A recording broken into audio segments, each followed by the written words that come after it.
What a heaven of ease seems then to such a soul, even the hardest and sternest of those lives that are understood and authenticated by the imitative moral sense of the crowd.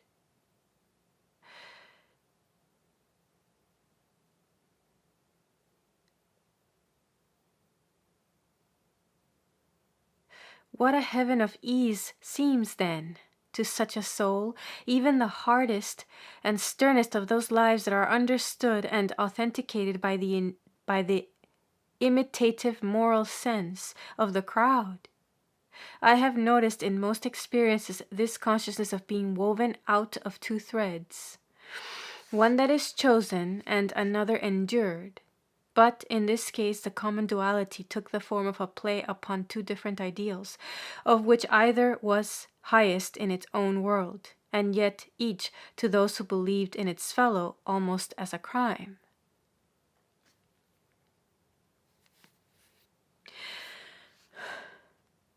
Occasionally, to one who was much with him, a word let fall unconsciously would betray the inner conflict. He was riding on one occasion with the Raja of Khetri when he saw that his arm was bleeding profusely and found that the wound had been caused by a thorny branch which he had held aside for himself to pass. When the Swami expostulated, the Rajput laughed the matter aside. Are we not always the defenders of the faith, Swamiji? He said, and then said the Swami, telling the story.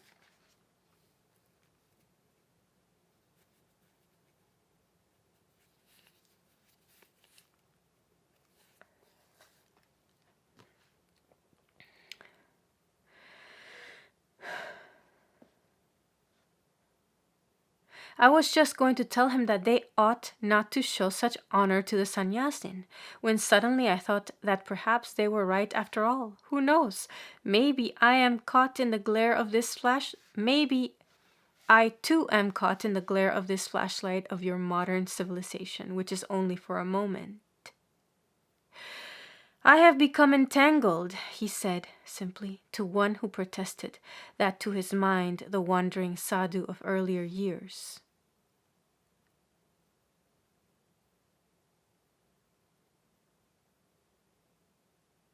Who had scattered his knowledge and changed his name as he went, had been greater than the abbot of Belur. Burdened with much work and many cares, I have become entangled. And I remember the story told by an American woman who said she could not bear to remember his face at that moment when her husband explained to this strange guest that he must make his way from their home to Chicago with money which would be paid gladly to hear him speak of religion. It was, she said, as if something had just broken within him that could never again be made whole.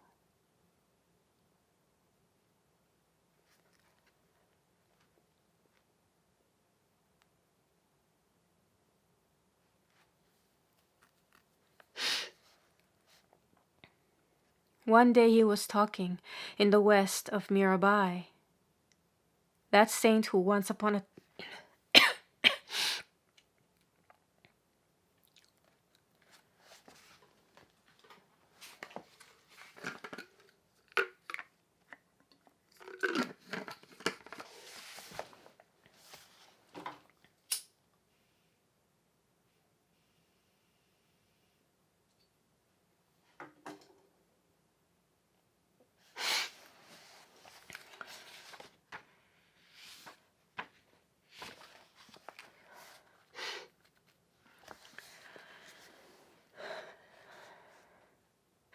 that saint who once upon a time was queen of Chittor, and of the freedom her husband had offered her, if only she would remain within the royal seclusion.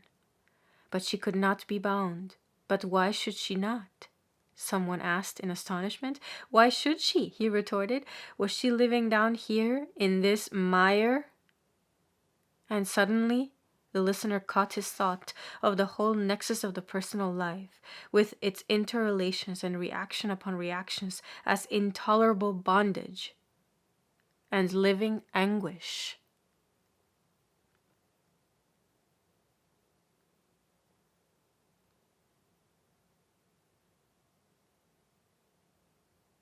Why should she? He retorted.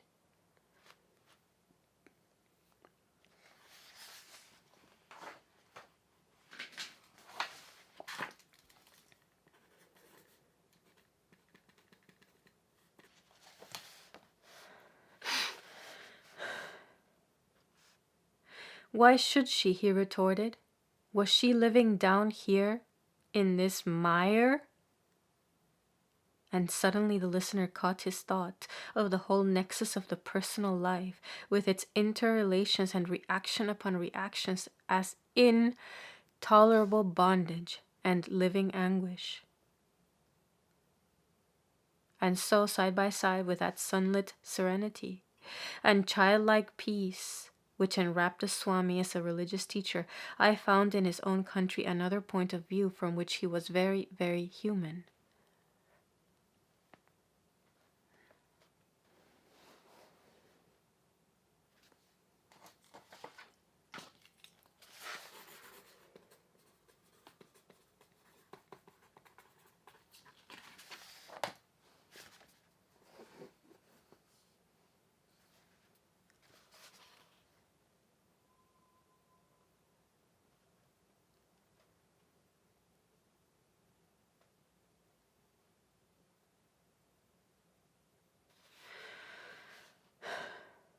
And here, though the results of his efforts may have been choicer, or more enduring,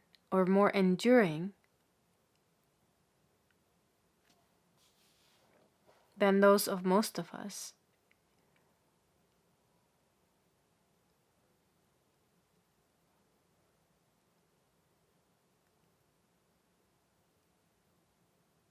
yet they were wrought at the selfsame cost of having to toil on in darkness and uncertainty, and only now and then emerging into light.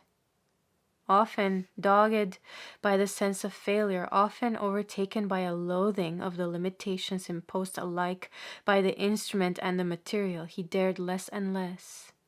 As years went on, to make determinate plans, or to dogmatize about the unknown. After all, what do we know? He said once. Mother uses it all, but we are only fumbling about.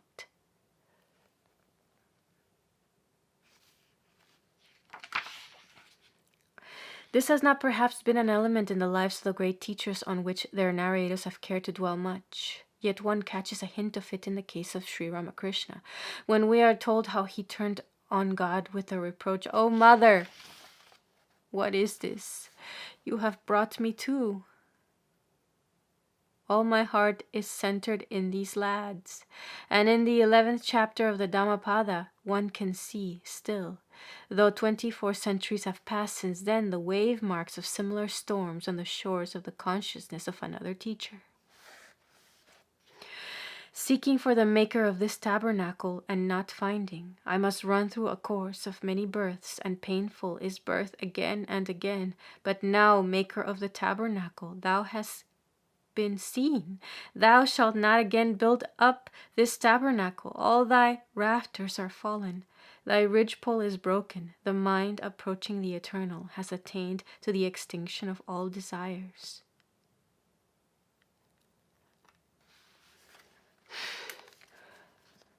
There was one thing, however, deep in the master's nature, that he himself never knew how to adjust. This was his love of his country and his resentment of her suffering. Throughout those years in which I saw him almost daily, the thought of India was to him like the air he breathed. True, he was a worker at foundations. He neither used the word nationality nor proclaimed an era of nation-making. Man-making, he said, was his own task. But he was born a lover, and the queen of his adoration was his motherland. Like some delicately poised bell, thrilled and vibrated by every sound that falls upon it, was his heart to all that concerned her. Not a sob was heard within her shores that did not find in him a responsive echo. There was no cry of fear, no tremor of weakness, no shrinking from mortification that he had not known and understood. He was hard on her sins, unsparing of her want of worldly wisdom, but only because he felt these faults to be his own.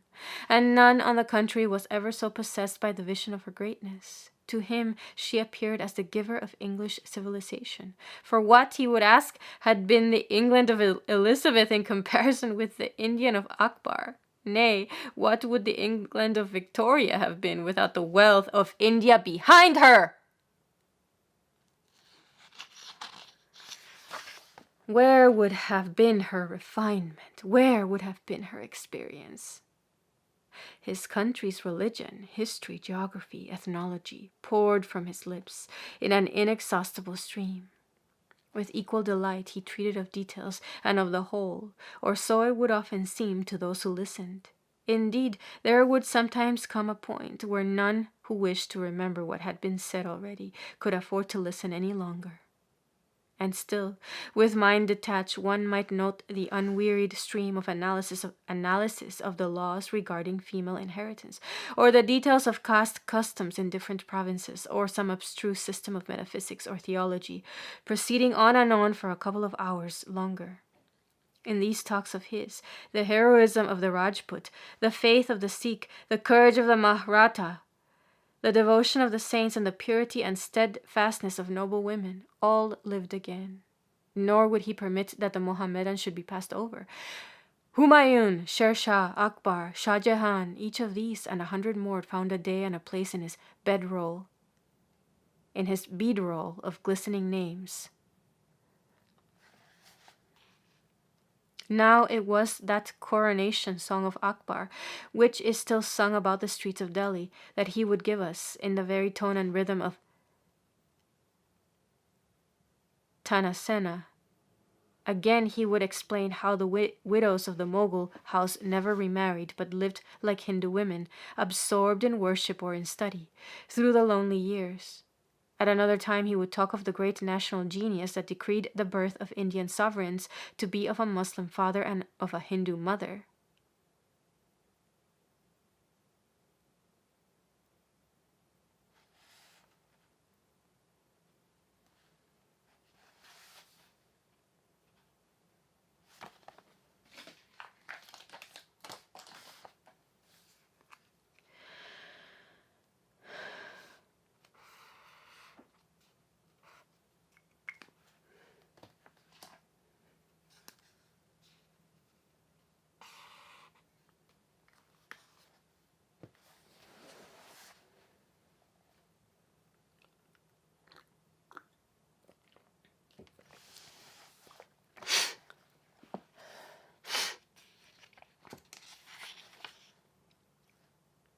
And yet again he would hold us breathless as we lived through with him the bright but ill-starred reign of Sirajud Dowlah. As we heard the exclamation at Plassey of the Hindu general, listening to an order sent in treachery. Then is the day lost, and saw him plunge with his horse into the Ganges, as finally we lingered with the faithful wife, clad in the white sari of the widow amongst her own people, through long years tending the lamp above the grave of her dear lord. Sometimes the talk would be more playful. It would arise out of some commonplace incident. The offering of a sweetmeat, or the finding of a rare commodity like musk or saffron, or events simpler still, would be enough to start it. He told us how he had longed, when in the west, to stand once more at dusk some little way outside an Indian village and hear again the evening calls, the noise of children growing sleepy at their play, the evensong bells, the cries of the herdsmen, and the half-veiled sound of voices through the quickly passing twilight. How homesick he had been for the sound of the July rains, as he had known them in his childhood in Bengal. How wonderful was the sound of water in rain, or waterfall, or sea! The most beautiful sight he could remember was a mother whom he had seen passing from stepping stone to stepping stone across a mountain brook, and turning as she went to play with and caress the baby on her back. The ideal death would be to lie on a ledge of rock in the midst of Himalayan forests, and hear the torrent beneath, as one passed out of the body, chanting eternally, "Hara, Hara, the free, the free." Like some great spiral of emotion, its lowest circles held fast in love of soil and love of nature, its next embracing every possible association of race, experience, history, and thought, and the whole converging and centering upon a single definite point, was thus the Swami's worship of his own land. And the point in which it was focused was the conviction that India was not old and effete, as her critics had supposed, but young, ripe, with potentiality and standing at the beginning of the 20th century, on the threshold of even greater developments than she had known in the past. Only once, however, do I remember him to have given specific utterance to this thought. I feel myself, he said in a moment of great quiet, to be the man born after many centuries. I see that India is young. But in truth, this vision was implied in every word he ever spoke. It throbbed in every story he told, and when he would lose himself in splendid scorn of apology for anything Indian, in fiery repudiation of false charge or contemptuous criticism, or in laying down for others the elements of a faith and love that could never be more than a pale reflection of his own, how often did the habit of the monk seem to slip away from him, and the armor of the warrior stand revealed! But it is not to be supposed that he was unaware of the temptation which all this implied. His master had said of him in the years of his first discipleship, "It is true that there is a film of ignorance upon his mind. My mother has placed it there, that her work may be done."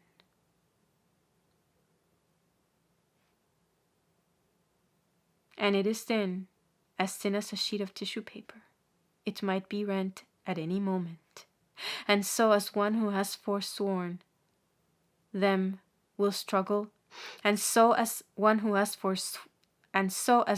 forsworn them will struggle against thoughts of home and family, he would endeavor time and again to restrain and suppress these thoughts of country and history, and to make of himself only that poor religious